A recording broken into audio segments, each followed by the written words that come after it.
Waalaikumsalam warahmatullahi wabarakatuh. Ya baik, ini masih tentang masalah takdir ya. Jadi gini, saya coba menjelaskan lagi. Bahwasanya takdir itu yang bisa kita bahas adalah cuma dua. Ada nggak pilihan terhadap sesuatu yang terjadi pada kita? Kalau kita masih bisa milih, maka pilihlah yang terbaik karena kita meyakini balasan yang terbaik. Kalau kita nggak bisa milih, kalau sudah sampai titik, ya mau gimana lagi? Ya berarti itu adalah sebuah takdir yang harus kita imani.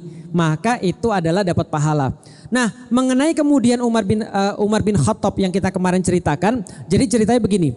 Umar, ini saya ceritain lagi supaya kita ulang-ulangi supaya lebih mantap lagi pemahaman kita. Umar lagi pergi ke daerah Syam. Dari Madinah pergi ke daerah Syam. Sekitar 1.200 kilometer. Pas sudah mau sampai ke Syam, maka ada kabar dari Syam, datang tuh orang utusan. Umar, tahan. Kenapa? Jangan masuk Syam. Karena daerah di depan itu ada wabah. Ada wabah penyakit yang mati banyak banget.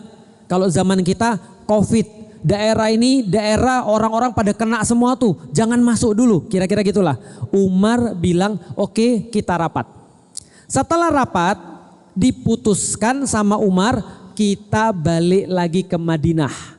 Karena di depan ada wabah. Kalau kita masuk ke dalam kita kena, kita mati sama kayak bunuh diri. Jelas sampai di sini?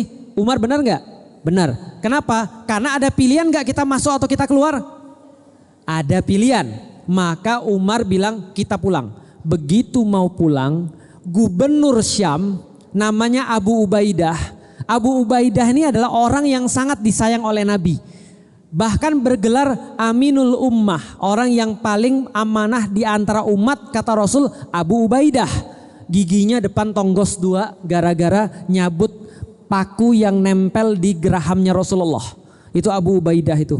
Jadi Abu Ubaidah termasuk salah seorang sahabat yang dijamin masuk surga. Itu Abu Ubaidah. Abu Ubaidah datang, Umar mau kemana? Pulang. Kok pulang Umar? Ada wabah. Abu Ubaidah ngomong begini, Umar, kamu lari dari takdir Allah. Kalau Allah sudah mentakdirkan sesuatu dan kalau kamu sudah ditakdirkan mati, pulang pun kamu mati. Tapi kalau Allah belum mentakdirkan kamu mati, maka kamu nggak akan mati walaupun masuk ke daerah wabah. Perkataan Abu Ubaidah benar atau tidak? Benar. Tapi pemahamannya salah. Paham ya? Begitu Umar dibilang begitu, dia bilang gini, betul Abu Ubaidah, aku lari dari takdir Allah, dari takdir yang satu ke takdir yang lain. Bisa difahami? Artinya Umar pengen ngomong, Abu Ubaidah, pemahamanmu tuh salah. Karena kenapa? Karena aku masih bisa milih mau masuk atau tidak. Dan aku akan dihisap berdasarkan pilihanku. Begitu mereka lagi ribut, Abdurrahman bin Auf datang. Sebentar, saya dapat hadis dari Rasulullah tentang wabah. Lihat hadisnya, semakin membuat kita ngerti tentang takdir. Kata Abdurrahman apa? Rasul pernah ngasih tahu aku, kalau kalian belum masuk dalam wilayah wabah dan kalian tahu di situ ada wabah, jangan masuk, kata Rasulullah.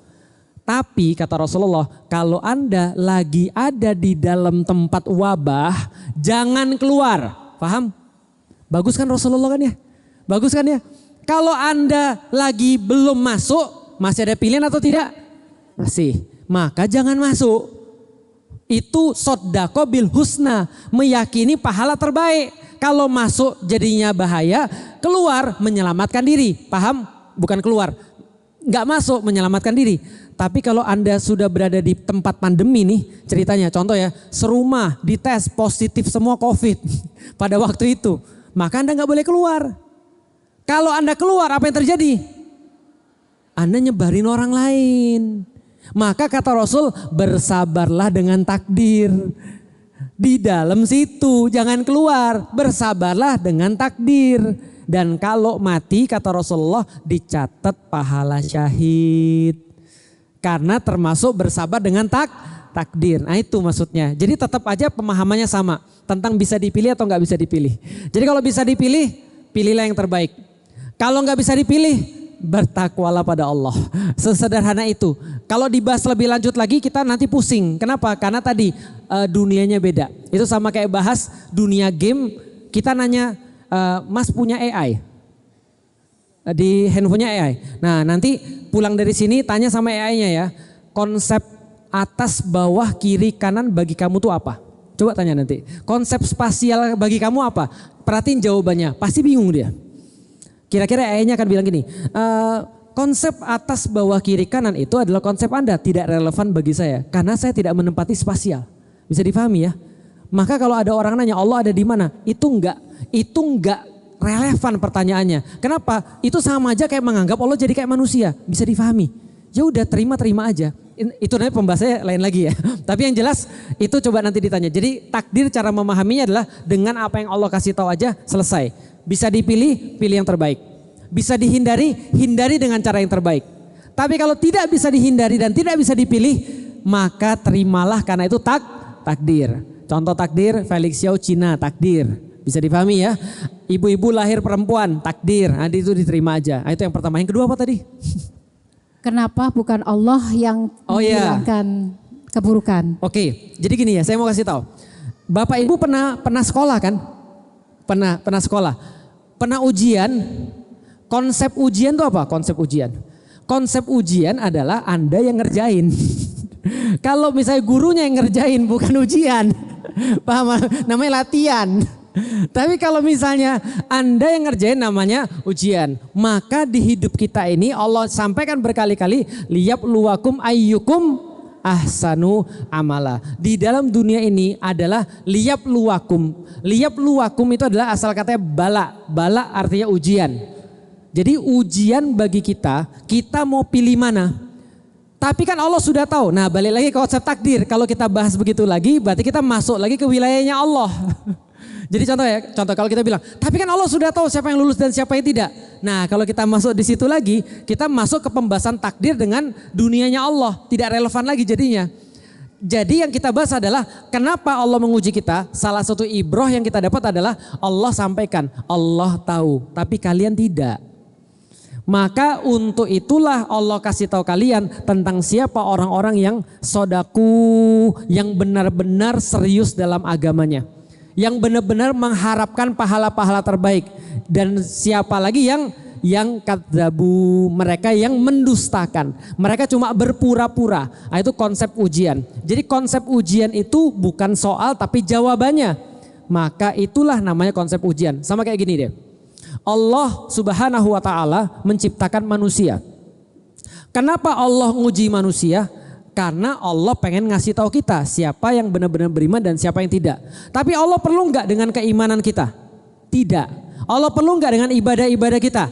Tidak. Tapi kenapa dia menciptakan kita? Nah, itu jawabannya. Hanya bisa kita tahu nanti kalau kita di surga dan kita tanya sama Allah. Tapi faktanya sekarang kita lagi ada di ruang ujian nih. Jadi jangan lagi mempertanyakan sesuatu yang tidak relevan. Yang kita pertanyakan, sekarang kita udah tahu kita ada di ruang ujian, maka pertanyaan yang paling relevan adalah bagaimana caranya lulus dari, paham? Karena kita lagi ada di ruang ujian. Kita nggak bisa lagi bilang, kenapa kita ada di sini ya? Nah karena kita nggak tahu yang terjadi di masa lalu. Kalau kita mau bahas lewat Al-Quran, tapi ini tidak logik sih. Karena ini sudah masuk ke wilayah keimanan. Allah ngumpulin kita tuh. Terus kemudian dia nanya ke kita, alastu birabbikum, apakah aku adalah Tuhanmu? Kita menjawab, bala syahidna. Kemudian Allah kasih tahu kepada kita, nah ini ada dunia nih ya. Siapa yang mau ke dunia nanti dapat balasan-balasan terbaik kalau dia lulus. Kalau dia nggak lulus, maka dia nggak dapat balasan yang terbaik. Dapatnya justru hukuman-hukuman daripada Allah. Itu diceritakan di dalam hadis dan diceritakan di dalam Al-Quran. Manusia tuh girang banget tuh langsung. Gua mau ke dunia. Ayo kita ke dunia. Nah, itu kalau dari segi keimanan ya udah kita pilih sendiri untuk datang ke dunia ini. Tapi kan pas ketika kita lahir kan kita nggak tahu apa-apa. Artinya itu yang saya bilang. Faktanya yang harus kita terima sekarang adalah kita hidup di dunia. Di depan kita ada meja ujian. Di depan kita ada soal-soal ujian. Maka yang harus kita pertanyakan adalah kita jawabnya gimana dengan cara yang lebih baik. Bisa difahami? Contoh, saya kasih contoh satu lagi. Pernah ngelihat aktivis-aktivis yang gak jelas. aktivis-aktivis. Jadi gini, ada orang-orang yang mempertanyakan tentang konsen. Tahu konsen? Oke, saya sederhanakan. Ada seorang anak, dia mau nuntut emaknya. Kok nuntut emaknya? Dia nuntut emaknya karena ketika umur 24 tahun tidak ada perusahaan yang mau nerima dia. Ini kasus asli nih di Amerika. Dia nuntut emaknya karena dia tidak punya kerjaan ketika umur 24 tahun. Apa isi tuntutannya? Karena emak saya sudah melahirkan saya. Karena itulah dia memberikan saya masalah ini. Karena kalau emak saya nggak melahirkan saya, maka saya tidak akan punya 24 tahun nggak punya kerjaan. Paham? Kira-kira gimana tuh kira-kira tuh? Paham gak sih maksudnya? Kalau aja emak saya nggak ngelahirin saya nih. Nah artinya dia nggak fokus pada permasalahan apa. Masalahnya dia nggak dapat kerjaan. Itu masalahnya. Nah tapi dia karena dia malas dan dia ngawur, dia nyalain maknya. Paham sampai di sini? Nah faktanya kita udah di sini. Tapi ada di antara kita kadang-kadang berpikir, teman-teman saya tuh banyak mikir begini, saya nggak minta hidup di dunia. Kalau saya boleh milih, saya milih sama Tuhan gak usah diciptakan. Biar saya gak usah diuji di dunia ini. By the way, itu kan andai. Tapi faktanya apa? Lu di sini, lu di depan lu ada soal ujian dan lu harus isi soal ujian itu. Nah, yuk kita fokus ke sini dulu. Nanti kalau sudah selesai, udah jawaban kita udah bagus, masuk surga nih, baru kita mau protes sama Allah, boleh tuh. Ya Allah saya protes, kenapa saya itu ada di dunia padahal saya nggak minta dilahirin. Nanti aja di situ. Sekarang nih masalahnya lagi di depan kita ada ujian ini. Bisa dipahami maksudnya kira-kira? Nah jadi fokusnya ke situ. Nah jadi kita harus melatih logika kita agar kita benar-benar fokus pada perkara-perkara yang relevan. Karena banyak pun kita protes, tetap tidak akan berubah kehidupan kita. Tetap hidup kita ada ujian. Nah ujung-ujungnya orang-orang kayak gini, ujungnya ngapain? Bunuh diri. Kenapa bunuh diri? Karena dia merasa nggak minta hidup, dia merasa hidup dia terlalu susah. Padahal mungkin pada saat itu dia belum memilih perkara-perkara yang terbaik. Itu aja sih sebenarnya masalahnya. Gitu ya. Oke silakan.